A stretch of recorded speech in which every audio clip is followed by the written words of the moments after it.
everybody, welcome to Say Something. During this episode, we will be talking about AB 540 students, which are immigrants who come here to get an education. We will also be introducing you to a couple of students who will share their experiences. Hope you enjoy. Hello everybody, this is Naila reporting from Say Something. I have here Roman and Alonzo here to talk to us about AB 540 students. So I'm just going to ask you guys a couple of questions and you just give me your best input on them. So the first question that I have for you is, why come to college if you can't do anything with your degree at the end? There's a lot of takes on it. For instance, my situation, I'm a business major, so what I want to do is create that niche for undocumented people to have some sort of employment, like find a way around all the rules and regulations and create employment for other undocumented people. Okay, and what about you? Goes the same way, and that's something I definitely want to do. I know there's like many obstacles that appear in front of me, but then I'm always fighting for like better, not like myself, but others as well, or like others that are in my situation, and trying to break that boundary that's there. So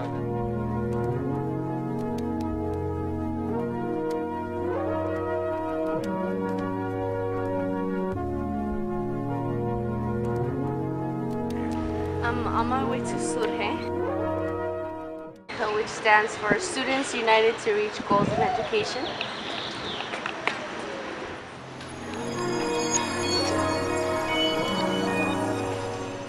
Going into the Surge meeting right now.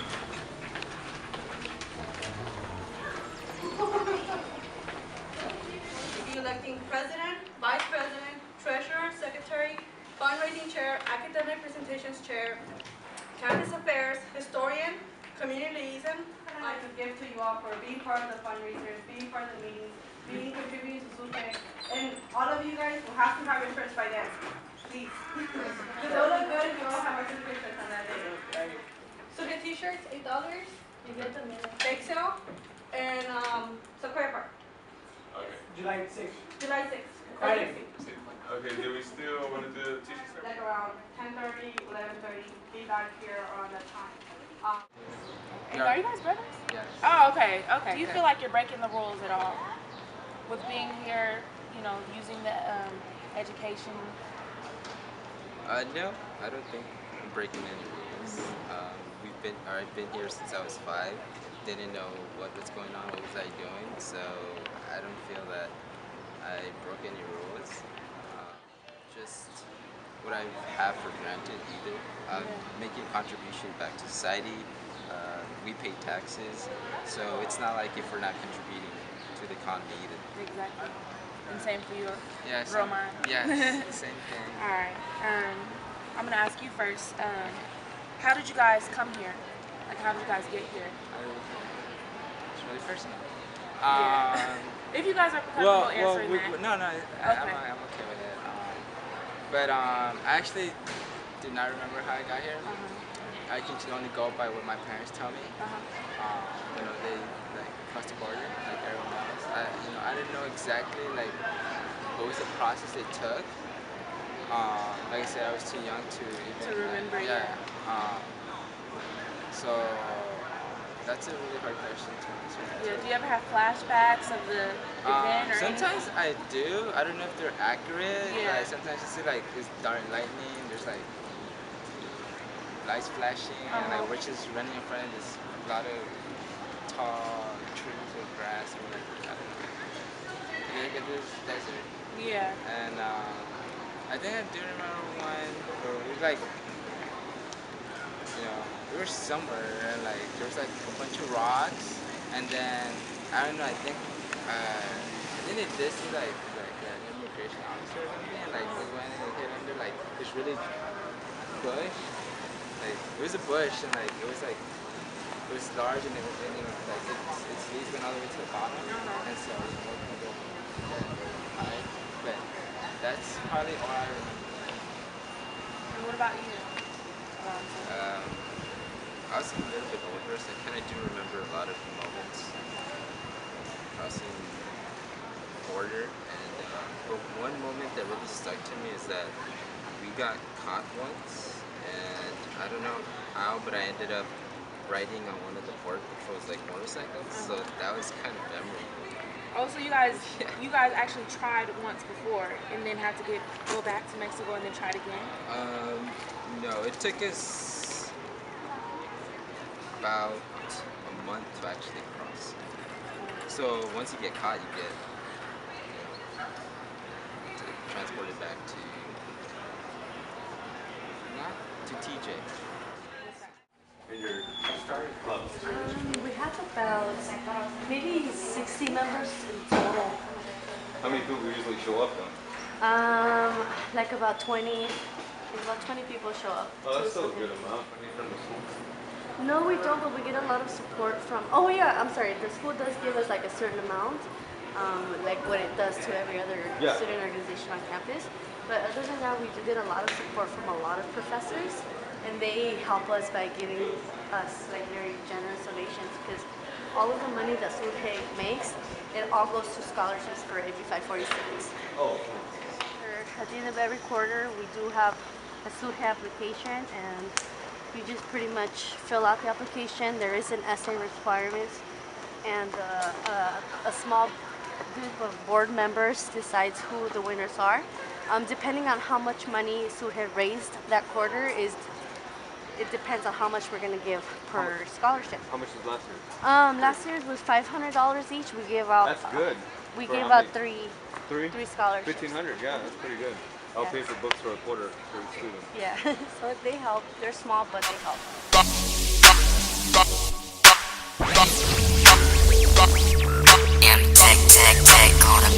I put that on my mama, baby, if you think I'm lying. I put that on my mama, baby, if you think I'm lying. I put that on my mama, baby, if you think I'm lying.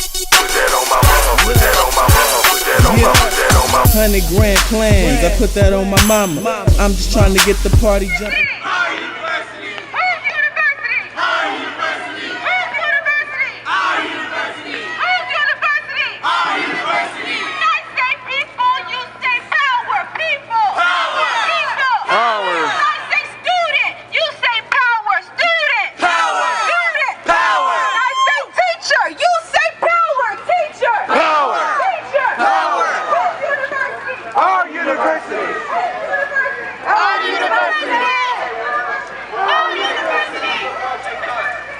University.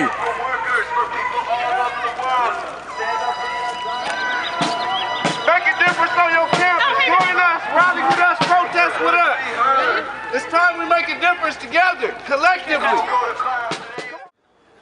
Crushed ambitions, rash decisions, flaccid beginnings and the inability to pay the cost of tuition. My sanity is on life support, critical condition, and I'm sick of empty prayers, and I'm sick of wishing, because my dreams and my reality just had a head-on collision. An unhappy disposition with a debt slave's existence. Pains and groans, a first-year student with 2 unsubsidized loans. No support at all. My pops told me I'm grown, and knowing that I'm the first to go to college and that I'm alone cuts me deep down to my bones, because the love and help I once had is dead and gone.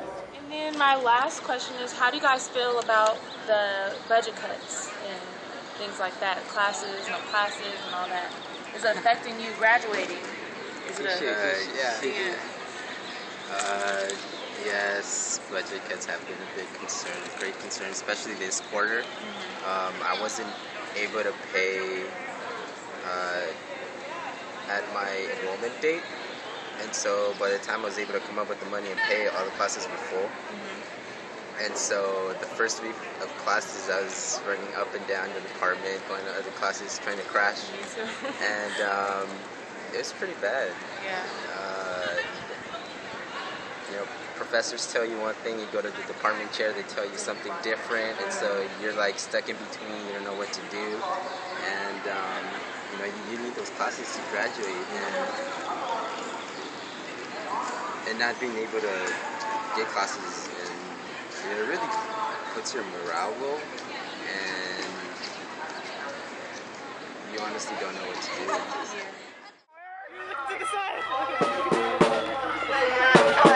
If you have a midterm, go to it. Come out and find out why your faculty members should not have been giving you that midterm today. They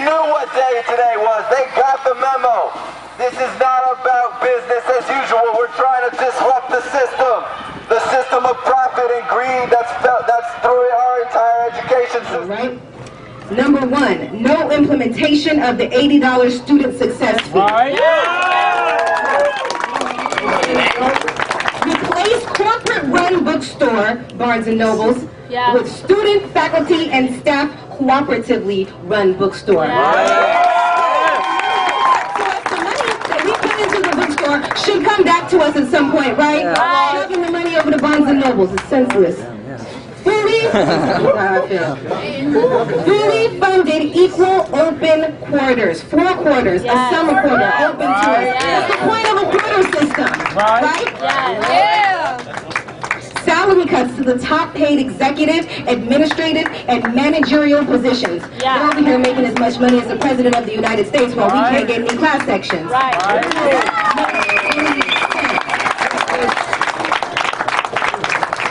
Allocate additional resources for the undocumented, parents, veterans, and the disabled. We are all equal.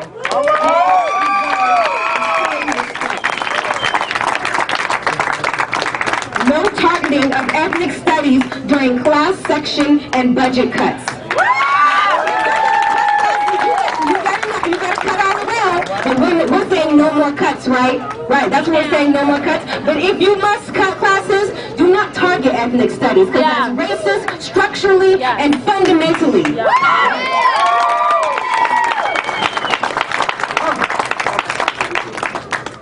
Let me get where I'm going. The right to speak and assemble freely on campus will not be curtailed. We will speak when and where we want. This is our campus. That's right.